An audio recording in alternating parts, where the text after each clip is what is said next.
जय हिंद दोस्तों, मेरा नाम अंकित सिन्हा है और इस वीडियो में हम बात करेंगे CAPF में आए हुए इकोनॉमिक्स के क्वेश्चन की। इससे पहले हमने पॉलिटी, ज्योग्राफी, इन्वायरमेंट और हिस्ट्री वगैरह डिस्कस किया है। तो इकोनॉमिक्स के क्वेश्चंस काफ़ी शानदार हैं और इस वीडियो में हम एक एक करके उन क्वेश्चंस को, उन टॉपिक्स को समझेंगे। तो तरीका आप जानते हो, वीडियो पॉज करना है, अटेम्प्ट करना है, ना आगे बढ़ना है। बाकी अगर आप CAPF के लिए प्रिपेयर कर रहे हो तो हमारी सूर्य बैच के बारे में आप ज़्यादा जानकारी ले सकते हो। डिस्क्रिप्शन बॉक्स में डिटेल्स रहती हैं सारे बैचेस की। एक फॉरेन कंपनी के बारे में कह रहे हैं, इन्वेस्टमेंट पे आपको विचार करना है। पहला कह रहे हैं कि जो ट्रांसपोर्ट कंपनी है उसके ओनरशिप को अगर परचेज़ किया जाता है। दूसरा कह रहे हैं अगर कोई न्यू कंपनी सेटअप की जाती है ताकि ट्रांसपोर्ट के सामान बनाए जा सकें। तीसरा, पब्लिक सेक्टर यूनिट को के एक्विजिशन की बात देखने को मिलती है। चौथा, एक स्टोरेज फैसिलिटी को बिल्ड करना ताकि प्रोडक्शन कैपेसिटी को एक्सपेंड किया सके। इनमें से कौन कौन से ब्राउन फील्ड इन्वेस्टमेंट है? अगर कोई फॉरेन कंपनी इन्वेस्ट कर रही है तो ये जो इन्वेस्टमेंट के टाइप्स हैं वो कौन सी कैटेगरी में जाएंगे? दोस्तों, मैं आपको बता दूं कि जो इन्वेस्टमेंट्स हैं वो, ये जो कॉन्सेप्ट है बेसिकली वो FDI से आप इसे लिंक कर सकते हो। FDI में हम ये पढ़ते हैं। तो ब्राउन फील्ड इन्वेस्टमेंट क्या होता है? ये एक तरीके का फॉरेन डायरेक्ट इन्वेस्टमेंट है जहाँ पे कोई foreign company already existing business या फैसिलिटी में इन्वेस्ट करती है। कोई बिजनेस अगर पहले से एग्जिस्ट कर रहा है और उसमें आके कोई फॉरेन कंपनी इन्वेस्ट कर रही है तो उसे हम ब्राउन फील्ड इन्वेस्टमेंट कहते हैं। उसे हम कहते हैं ब्राउन फील्ड। हम क्या कहते हैं? ब्राउन फील्ड इन्वेस्टमेंट कहते हैं। यहाँ पे जो इन्वेस्टर है, जो पैसे ये लगा रहे हैं, वो स्क्रैच से नहीं स्टार्ट कर रहे हैं बट एग्जिस्टिंग एंटरप्राइज से मर्ज कर रहे हैं या इनको एक्वायर कर रहे हैं। जनरली ये क्या करते हैं, मान लो कोई एक्स कंपनी है, ये इंडिया में ऑलरेडी एग्जिस्टिंग कंपनी है, तो इसको टेक ओवर यानी एक्विजिशन इनका किया जा सकता है बाय अनदर कंपनी जो किसी और देश में बेस्ड हो सकती है। इस तरह के इन्वेस्टमेंट को हम क्या कहेंगे? Brown field. या कई बार कोई एग्जिस्टिंग कंपनी से आकर ये मर्ज भी कर सकते हैं। कोई ज़रूरी नहीं वो कंपनी को टेक ओवर ही करे, या हो सकता है वो शेयर्स को परचेज कर सकते हैं और प्राइवेटाइजेशन भी किया जा सकता है। तो आप तो एक बात बहुत अच्छे से समझ गए कि ब्राउन फील्ड इन्वेस्टमेंट क्या है कि कंपनी ऑलरेडी एग्जिस्ट कर रही है और उस पर पैसे लगाए जा रहे हैं। इसका फ़ायदा क्या है दोस्तों? ऑपरेशंस में बहुत तेज़ी आ सकती है ना। और एग्जिस्टिंग इंफ्रास्ट्रक्चर है, ऑलरेडी सारा कुछ बना बनाया है, कोई प्रॉब्लम है नहीं। लोअर प्रोजेक्ट रिस्क है, इस वजह से मार्केट एंट्री बहुत आसानी क्योंकि इन्होंने ऑलरेडी मार्केट में अपनी जगह बना रखी है। डिसएडवांटेज क्या है? यही है कि ओल्ड टेक्नोलॉजी हो सकता है रिप्लेसमेंट की ज़रूरत पड़ जाए उसे, या कई बार लीगल इशूज़ या लेबर इशूज़ भी देखने को मिल सकते हैं। और हो सकता है इस कंपनी की दुनिया जहान की लाइबिलिटीज़ हों वो भी इस कंपनी को खैरात में मिल जाएगी, है ना। तो ये सारी चीज़ें देखने को मिल सकती हैं। ये ब्राउन फील्ड है। एक दूसरी कैटेगरी का इन्वेस्टमेंट है जिसे मैं ग्रीन कलर से लिखूंगा क्योंकि ये ग्रीन फील्ड है। ये ग्रीन फील्ड इन्वेस्टमेंट है। ग्रीन फील्ड इन्वेस्टमेंट क्या होता है? जहाँ पे जो इन्वेस्टर है वो न्यू बिजनेस को क्रिएट करता है या प्रोडक्शन फैसिलिटी को क्रिएट करता है, तो ये एंटायरली न्यू बिजनेस होता है। ब्राउन फील्ड में हमने क्या समझा कि एग्जिस्टिंग बिजनेस है, यहाँ पे ये एंटायरली न्यू बिजनेस या प्रोडक्शन फैसिलिटी की बात देखने को मिल रही। मान लो कोई एक्स कंपनी आकर के अपनी नई फैक्ट्री को स्टैब्लिश करती है, वो क्या है? वो ग्रीन फील्ड इन्वेस्टमेंट है या न्यू कंपनी को स्टैब्लिश करती है। इसका फ़ायदा ये मॉडर्न टेक्नोलॉजी आपको मिल जाएगी, प्लान डिज़ाइन एफिशिएंट होगा, या फिर आपको कोई लाइबिलिटीज़ नहीं मिलेगी, है ना। और मैनेजरियल कंट्रोल ये सारा उस फॉरेन कंपनी के पास होगा।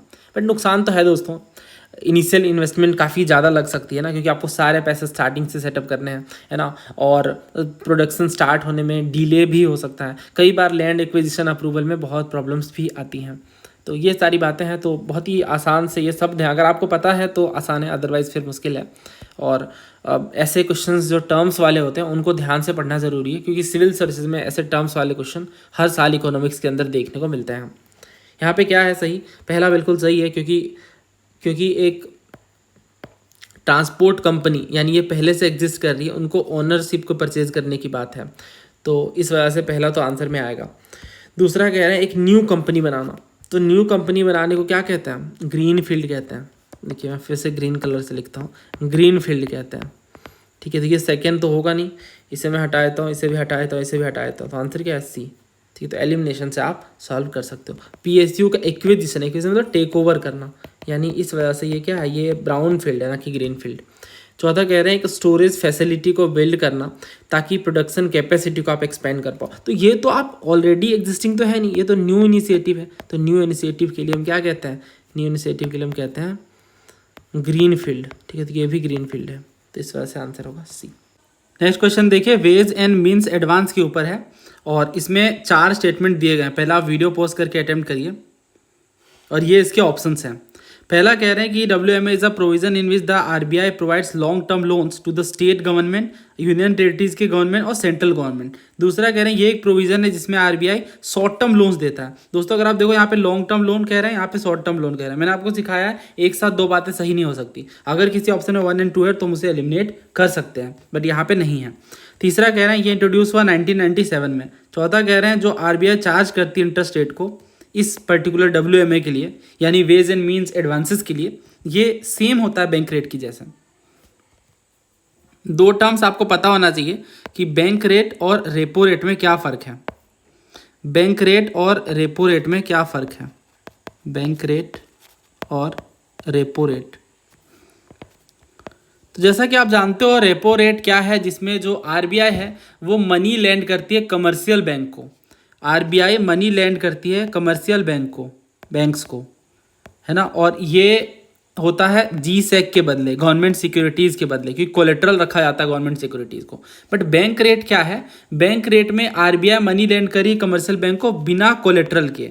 ठीक है, यहाँ पे कोई कोलेट्रल नहीं है, मेन फर्क यही है बैंक रेट और रेपो रेट में।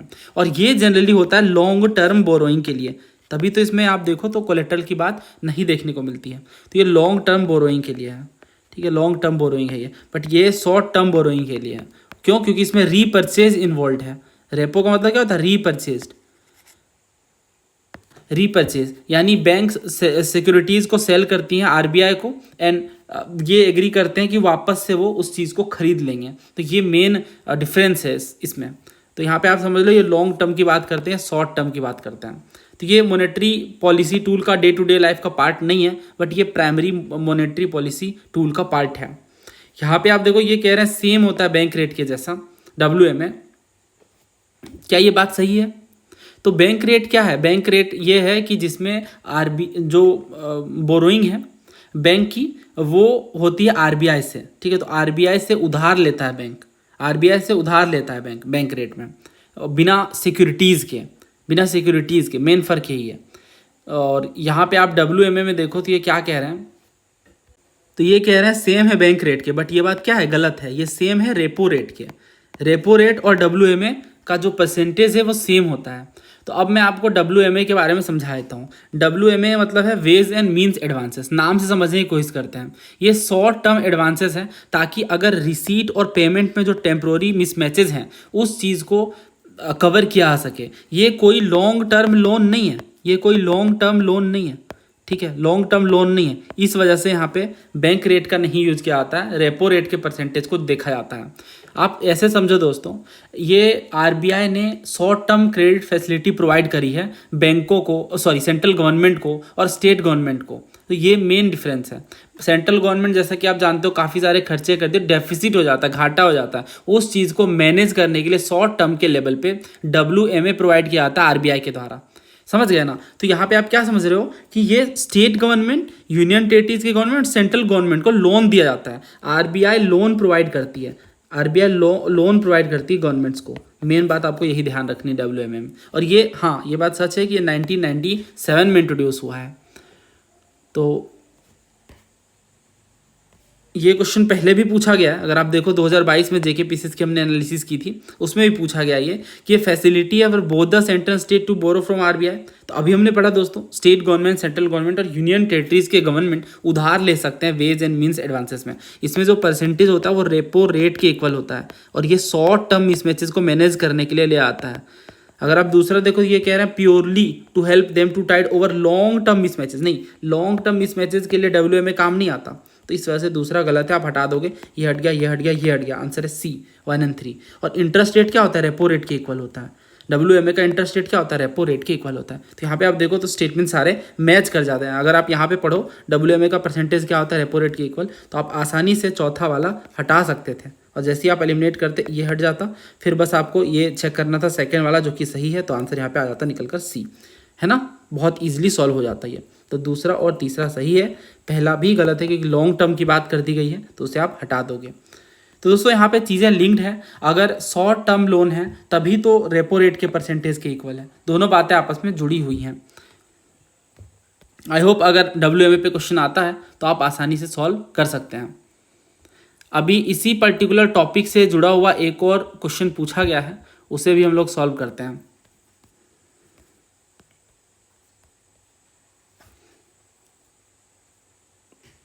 वैसे WMA के बारे में एक और बात आपको समझना होगा कि WMA क्या हो कि अगर गवर्नमेंट WMA के जो सैंक्शंस लिमिट है, WMA का जो सैंक्शन लिमिट है उससे ज़्यादा बोरो कर ले, तो उस केस में जो बोरोइंग है ये ओवर ड्राफ्ट बन जाता है, बोरोइंग ओवर ड्राफ्ट बन जाता है, जिसपे बहुत ही स्ट्रिक्टर रूल्स अप्लाई हो सकते हैं और इंटरेस्ट रेट ज़्यादा हो सकता है।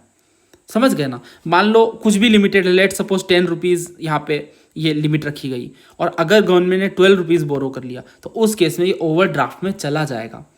और WMA तो शॉर्ट टर्म के जो टेम्प्रोरी केस फ्लो के जो शॉर्टेजेस हैं उसको मैनेज करने के लिए है और ये अनइंटरप्टेड गवर्नमेंट पेमेंट्स को इंश्योर करता है, तो इस वजह से बहुत ज़रूरी हो जाता है और ऑर्डरली केस मैनेजमेंट में भी हेल्प करता है। अगर किसी रेवेन्यू शॉर्टफॉल की वजह से टेम्प्रोरी मिसमैचेस आ रहे हैं, डिस्ट्रप्शंस आ रहा है, तो उस चीज़ को रोकने का ये काम करता है।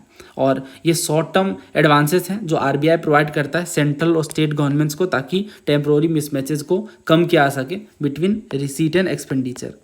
ये बातें मैंने बार बार रिपीट कर दी, उम्मीद है आपने इसे नोट डाउन कर लिया होगा। नेक्स्ट क्वेश्चन देखिए, तो आपको मैच करना है लिस्ट 1 को लिस्ट 2 के साथ, और यहाँ पे जो मैच है वो ये कि RBI का जो इंटरेस्ट रेट सिस्टम है वो कैसा रहा और कौन से साल इंट्रोड्यूस किया गया। तो ये टफ क्वेश्चन है, इनको प्रिपेयर करना मुश्किल होता है, इतने फैक्ट्स को याद रख पाना। बट दोस्तों ये बात अगर आप समझते हो कि जो एक्सटर्नल बेंचमार्क लेंडिंग रेट है ये सबसे बाद में है, तो अगर इस तरीके से हम देखें तो ये 2019 में यहाँ पे देखने को मिल रहा है, तो C2 के साथ जाएगा तो 2 ऑप्शन तो हट जाते हैं, ये इसके ऑप्शन हैं। बाकी 2 की अगर हम बात करें तो इससे पहले अब ये EBLR से पहले MCLR था, है ना, यानी marginal cost of funds based lending rate, तो ये जाएगा 2016 के साथ, तो A3 के साथ जाएगा, यहाँ पे है B में, तो A3 है, B4 है, बेस रेट 2010 में आया, सबको पता है।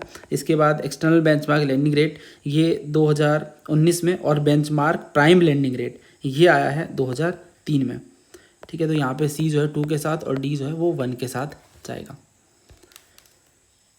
तो ये इवोल्यूशन है RBI के लेंडिंग रेट सिस्टम का, answer should be option b. Next ये क्वेश्चन आप देखो, SDF के बारे में पूछा गया, पहले भी क्वेश्चन देखने को मिले SDF के ऊपर, स्पेशल ड्राइंग फैसिलिटी। दोस्तों बात कुछ ऐसी है कि ये जो कॉन्सेप्ट हमने पढ़ा यहाँ पे, ये वाला WMA वाला, वो SDF से ही जुड़ा हुआ है। कैसे वो देखते हैं।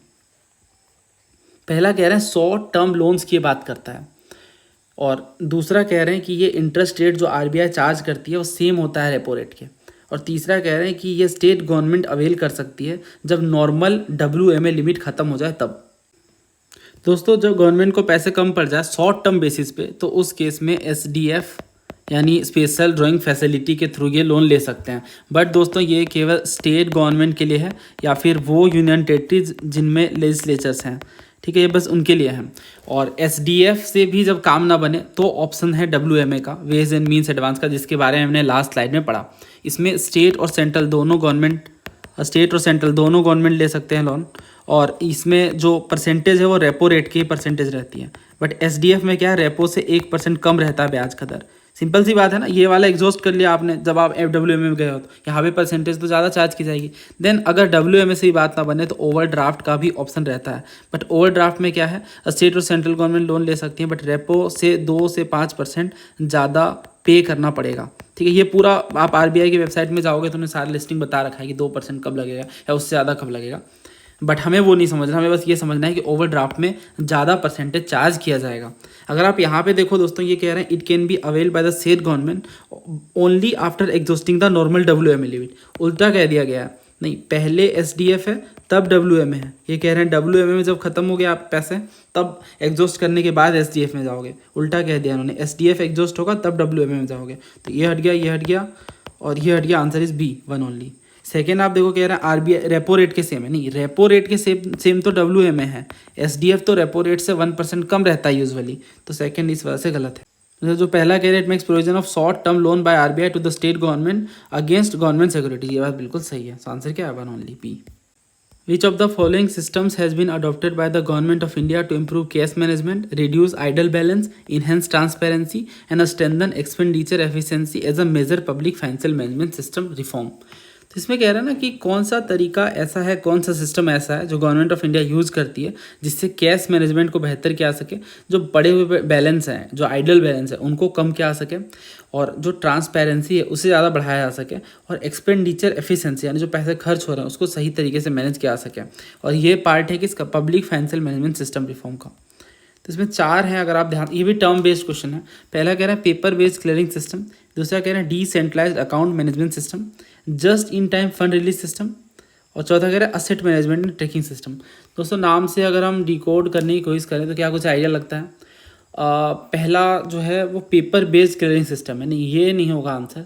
पेपर बेस्ड क्लियरिंग सिस्टम जो है वो इससे जुड़ा हुआ नहीं है, बल्कि ये चेक क्लियर करने का मैकेनिज्म, बैंकिंग मैकेनिज्म है, तो ये नहीं होगा। दूसरा कह रहे हैं डिसेंट्रलाइज अकाउंट मैनेजमेंट सिस्टम, तो ये जो दूसरा है ये भी गलत है। Just in time fund release system ये सही है, ये ना PFMS के थ्रू देखने को मिला, इम्प्लीमेंट किया गया, जिससे फंड्स को टाइमली रिलीज किया जा सके, है ना, और आइडियल बैलेंसेस वगैरह को कम किया जा सके, और जो फिजिकल एफिशिएंसी है उसको बढ़ाया जा सके। ठीक है, तो ये वाली बात देखने को मिलती है। तो ये किसका पार्ट है? ये पार्ट है पब्लिक फाइनेंशियल मैनेजमेंट सिस्टम का, यानी PFMS का। ये बेसिकली फाइनेंशियल मैनेजमेंट प्लेटफॉर्म है PFMS, और इसमें क्या होता है, इसमें गवर्नमेंट ये फैसिलिटिंग पेमेंट और एक्सचेकर कंट्रोल है, जो DBT वगैरह हो गए, डायरेक्ट बेनिफिट ट्रांसफ़र, या मॉनिटर करना फंड फ्लो मैकेनिज़्म को, और रिसीट वगैरह के अकाउंटिंग, इन सब चीज़ों से ये जुड़ा हुआ है ना। तो ये जो PFMS है काफ़ी इंपॉर्टेंट पार्ट है। नेक्स्ट देखिए, लेबर मार्केट के कॉन्टेक्स्ट में आपको बताना 3 स्टेटमेंट दिए गए। पहला कह रहा है जो लेबर फोर्स पार्टिसिपेशन रेट है इसको डिफाइन किया जाता है as a share of employed and unemployed worker to the total working age population. दूसरा कह रहा है जो वर्कर पॉपुलेशन रेशियो इसको डिफाइन किया जाता है as the share of unemployed worker to the total working age population. तीसरा कह रहा है यूजुअल एक्टिविटी स्टेटस एक पर्सन की डिटरमाइन की जाती है कि वो पर्सन किन एक्टिविटीज़ को परस्यू करता है during the specified reference period of the last 365 days preceding the date of survey. Survey से 365 दिन पहले तक किस तरह की एक्टिविटीज़ उनके द्वारा की गई है। अब दोस्तों अगर आप लेबर मार्केट को समझो, लेबर रिफॉर्म से जुड़ा हुआ ये टॉपिक है, और अब इसमें अगर आप देखो तो जो लेबर फोर्स है इनको डिफाइन तो किया गया है डेफिनेटली, बट जो लेबर फोर्स पार्टिसिपेशन रेट की बात है वो कैसे डिफाइन की गई है, तो ये शेयर है of employed and unemployed worker to the total working age population. Total कितनी वर्किंग एज पॉपुलेशन है? टोटल वर्किंग एज पॉपुलेशन, इसमें एम्प्लॉयड और अनएम्प्लॉयड का कितना शेयर है? Employed and unemployed. ठीक है, तो ये इस बेस पे देखा जाता है, और जो LFPR है यानी लेबर फोर्स पार्टिसिपेशन रेट वो यही होता है, labour force divided by working age population into 100। ठीक है, ये एम्प्लॉयड अनएम्प्लॉयड क्या है? ये लेबर फोर्स है।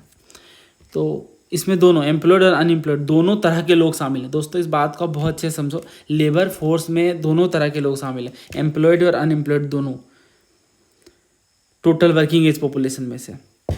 ठीक है, तो अगर आप पहला देखो तो सही है, पहला सही है तो ये हट जाता है।